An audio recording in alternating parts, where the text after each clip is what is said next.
All the school owners.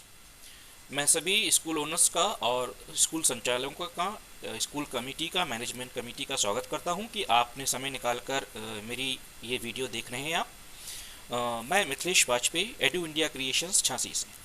आज मैं जिस विषय पर आपसे बात करने के लिए आया हूं उसमें शामिल है कि आने वाले सत्र में हम स्कूल को जब खोलें तो क्या ऐसा नया करें कि हमें कुछ परेशानियां ना हों और हम ज़्यादा से ज़्यादा एडमिशन्स प्राप्त कर सकें। यदि आप किसी प्रोफेशनल के पास जाएंगे तो वो आपकी एक बड़ी भारी भरकम फीस लेगा और उसके बाद भी आपको वो सारे तरीके बताएगा जो कि प्रोफेशनलिज्म उसने भी कहीं से अडॉप्ट किए हैं, सीखे हैं, देखे हैं। लेकिन यहाँ मंथन का विषय यह है कि जब हम इतने सालों से इस प्रोफेशन में हैं तो हम पेरेंट्स की नब्ज को क्यों ना टटोलें और क्यों ना हम खुद अपने अनुभव से ये देखें कि पेरेंट्स हमारा किस तरफ रुझान उसका ज़्यादा है। यदि हम आज समाज में बात करें तो पेरेंट्स का रुझान या हमारे पूरे समाज का रुझान दो चीज़ों पर ज़्यादा होता है। एक तो अर्थ जगत जो होता है, यानी कि पैसा कैसे कितना बचाया जा सके और कितना जमा किया जा सके। दूसरा होता है इंटरटेनमेंट, क्योंकि आजकल की जो भाग दौड़ की ज़िंदगी है वहाँ अगर खुशी के दो पल मिल जाएं तो हम सब वहाँ की तरफ भागते हैं।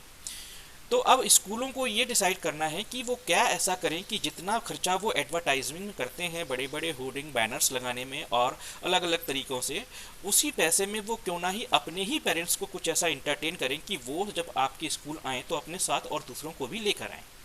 यहाँ सिर्फ आवश्यकता फिर पड़ती है कि स्कूल किस तरह से वो एंट्री को मैनेज करे, क्योंकि एक बार कोई मॉब आपके सामने दरवाजे तक आ गया, आपके स्कूल के डोर तक आ गया, तो उसको किस तरह से आप उसे कन्वर्ट करें, एक फेथ डेवलप करें ताकि आपके एडमिशन्स खुद ब खुद आ जाएं। आपको कहना भी ना पड़े कि आप स्कूल में एडवर्टाइजमेंट कर रहे हैं या आपके एडमिशन्स आपको चाहिए।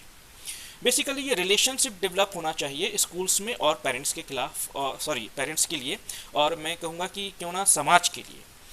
ज़्यादातर देखा गया है कि स्कूल्स अपने स्टूडेंट्स और अपने पेरेंट्स तक सीमित रह जाते हैं और समाज के साथ एक सामंजस्य नहीं बैठा पाते हैं, और बेहद हम कहते हैं कि पेरेंट्स को हमेशा शिकायत ही रहती है स्कूल से।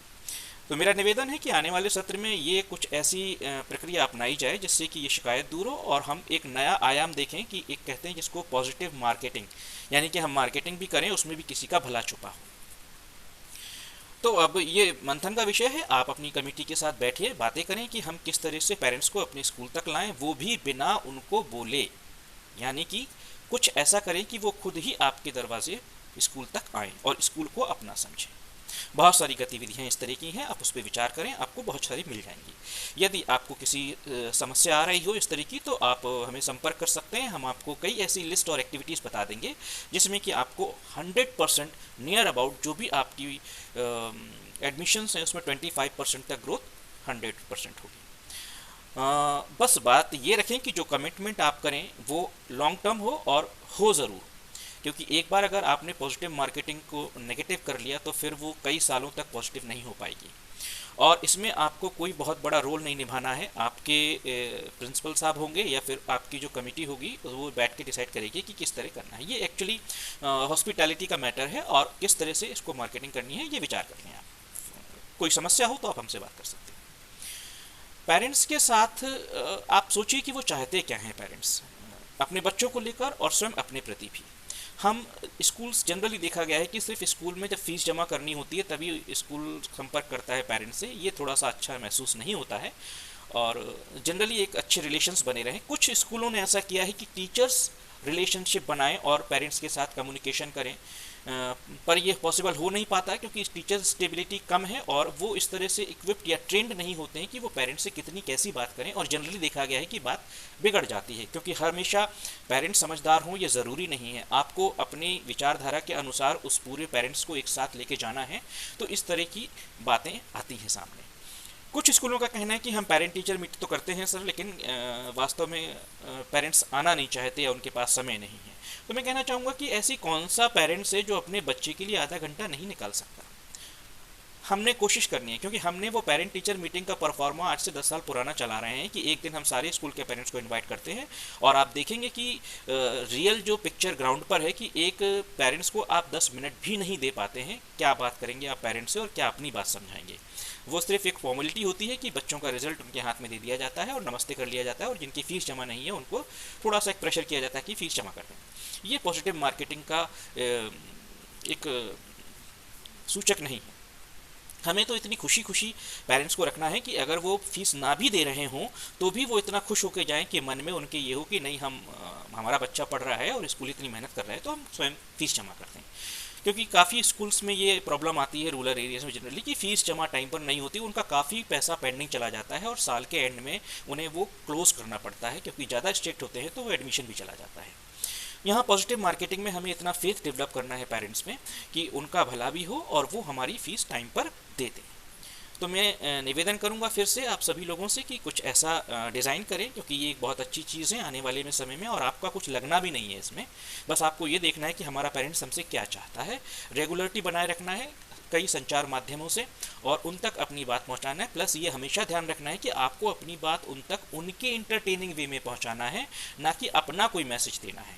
वहाँ आप बच्चों से डील नहीं करते हैं, वहाँ आप पेरेंट्स से डील करते हैं। तो डिक्टेटरशिप कहीं भी नहीं होनी चाहिए और कहीं भी ये शो नहीं होना चाहिए कि आप उनसे क्या चाहते हैं, बल्कि आपको उनकी चिंता रखनी चाहिए और उनका ध्यान रखना चाहिए, और ये होना भी चाहिए। आफ्टर ऑल वो आपके कस्टमर्स हैं, पेड कस्टमर्स हैं, बच्चों का भविष्य की आशा रखते हैं आपसे, तो आपसे जुड़े तो वो हैं ही। बस उसी बॉन्डिंग को और अच्छा करना है। भविष्य में आपको कभी भी एडमिशन को लेके आपकी प्रॉब्लम्स नहीं आएंगी और काफ़ी हद तक आपकी स्कूल फीस टाइमली जमा होने की प्रॉब्लम्स भी ख़त्म हो जाएंगी। आने वाले सत्र में एक और मैं थोड़ा सा आपको ध्यान दिलाना चाहूँगा इस ओर कि आप लोग बहुत कुछ करते हैं स्कूलों में बच्चों को एंटरटेन करने के लिए, लेकिन अभी भी बहुत बड़ा स्कोप बाकी है जहाँ बच्चों के साथ जस्टिफिकेशन नहीं कर पाते हैं। जो बच्चों को देना चाहिए वो नहीं दे पाते हैं।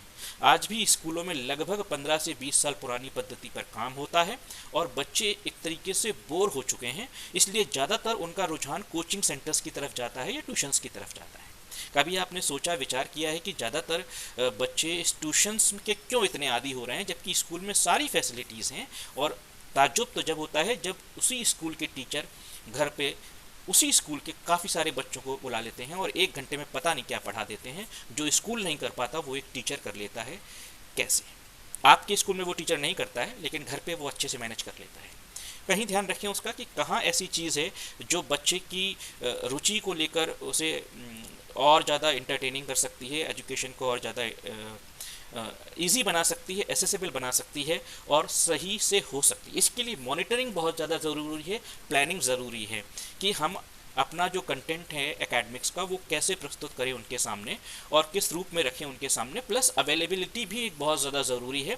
सिर्फ 5 घंटे की स्कूलिंग या 6 घंटे की स्कूलिंग में बच्चा किसी चीज़ को समझ जाए ये पॉसिबल नहीं है। इंडिविजुअल डिफरेंसेस होते हैं। 40 स्टूडेंट्स की क्लास में 10, 20, 15 तक तो बच्चे समझ सकते हैं एक बार में, लेकिन उससे ज़्यादा समझना पॉसिबल नहीं है। उन्हें दोबारा से किसी चीज़ की आवश्यकता होती है जो स्कूल प्रोवाइड कराने में काफ़ी हद तक असफल रहते हैं। जबकि आज की टेक्नोलॉजी इतनी ज़्यादा है कि 24/7 अवेलेबिलिटी हो सकती है, लेकिन उसके लिए एक गाइडेंस की ज़रूरत है, एक प्लानिंग की ज़रूरत है और बॉन्डिंग की ज़रूरत है। कभी आपने सोचा है कि रात को 11 बजे जब बच्चा आप घर में पढ़ रहा होता है और उसे कोई चीज़ क्लियर नहीं हो तो वो स्कूल क्या ऐसी फैसिलिटी देता है कि वो अपने डाउट्स क्लियर कर सके, अपनी क्यूरियोसिटी की वजह से कोई चीज़ पूछ सके, तो उसको भी अपनापन लगेगा। सेकेंडरी, अगर किसी रात को 10 बजे किसी पेरेंट्स को अनुभव होता है कि उसके बच्चे को किसी तरह की परेशानी है, तो क्या हमने वो फैसिलिटी दे रखी है कि वो किसी माध्यम से वो जानकारी ले सके। बहुत सारी इस तरह की चीज़ें हैं जहां बच्चे को रुचिकर बनाकर उसकी इच्छा अनुसार पढ़ाया जा सके। आज का ज़माना फोर्स्ड एजुकेशन का नहीं है जो आज से 10-20 साल पहले चलता था। किसी को मारना या पनिशमेंट करना या डिक्टेटरशिप से पढ़ाना पॉसिबल नहीं है। उसको जितना इंटरटेनिंग बनाएंगे आप, क्योंकि पॉसिबिलिटीज़ बहुत हैं और ऑप्शंस भी बहुत हैं। यदि आपके स्कूल में कुछ भी ऐसा है जो बच्चों को नहीं अच्छा लग रहा या पेरेंट्स को नहीं अच्छा लग रहा, तो ऑप्शन बहुत सारे हैं, वो दूसरी जगह चले जाएंगे, चाहे कितना भी अच्छा स्कूल क्यों ना हो।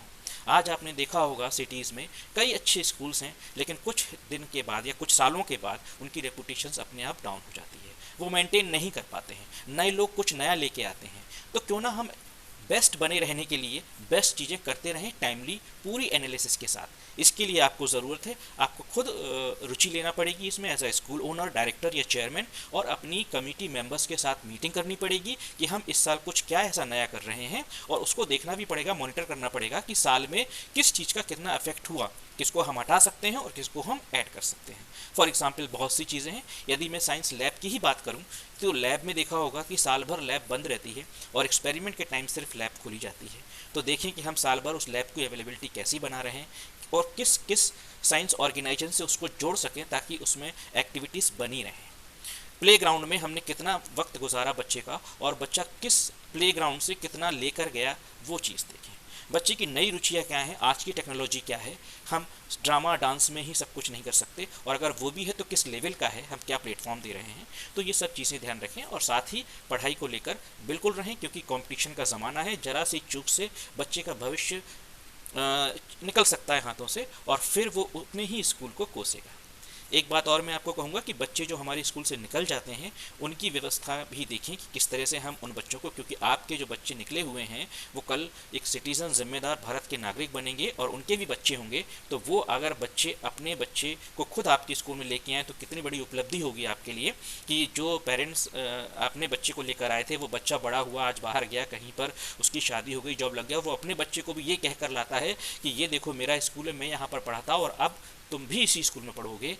इस तरह का मैं चाहता हूँ कि आप कुछ नाम कमाएं, कुछ नया करें, स्कूल की एक रेपुटेशन हो जो आंख बंद करके लोग विश्वास करें, और बच्चा जब आपके स्कूल में आए तो उसका भविष्य सुरक्षित हो, उसका जीवन सुरक्षित हो। इसी के साथ मैं आपसे विदा चाहूँगा, और जो कुछ भी बातें कही हैं, यदि उसमें कहीं समझने में या उसके क्रियान्वयन में, एग्जीक्यूशन में कोई प्रॉब्लम कहीं पर आ रही हो, तो आप कभी भी मुझसे संपर्क कर सकते हैं। Edu India creations, Mithilesh Vajpayee, 9839281700। बहुत बहुत धन्यवाद आपका। आने वाले सत्र की शुभकामनाएं। Happy new year. नमस्कार।